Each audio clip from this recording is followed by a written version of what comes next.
we have a project that you guys are going to be working for the next 2 weeks, okay? And the project is the SilverGraphics fundraising with the PTO. Okay, so the PTO, the Parents and Teachers Organization, they are the ones that want that support and want your work, your artwork to become something else. So they work in together with the SilverGraphics. SilverGraphics is a company, okay, that what they do is they take your artwork and they put your artwork in something. See, like, you know, like a mug, a shirt, or bookcases, pencil cases. They even have, like, you know, iPad cases and all of that, okay? So that's the SilverGraphics. Yeah, you see here, SilverGraphics. So what I need you to do on those next 2 classes, I would like you to get a piece of paper, write your name and last name on the back, okay? If you don't know your last name, put an initial for your last name, okay? Like the first letter of your last name is fine. Your first name, last name, I just put here Frank Dillon, just came up with that name. And then you have to write your class. So you have to write your grade. For example, this one here is a 2nd grader from Mrs. Pepper. Let's say it, okay? So put your grade, put your name. And then after you color, let's say that you draw a landscape, right? So you draw a landscape, you color it.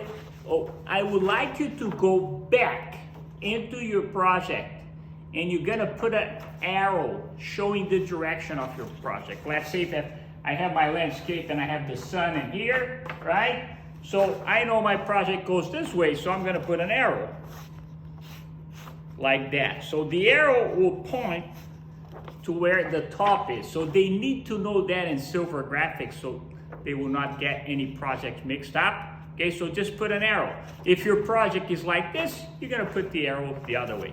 All right, got it? I have it on the back there. I have several books for you. Check this out. See? So I'm gonna go there and I'm gonna get 2 books. Check.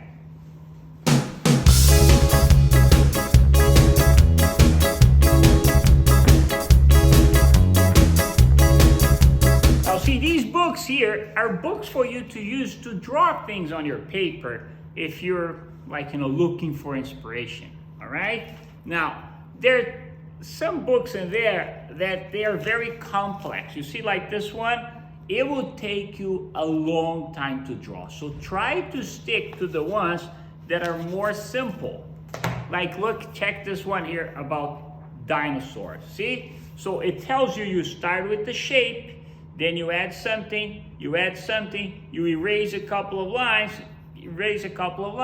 and you come up with the head of a dinosaur, okay? So there are books on dinosaur, there are books on fish, there are books on sea creatures, sea animals, cars, trucks, and cartoons, and all kind of stuff. So check it out. There are drawing books for the artist that you are, all right?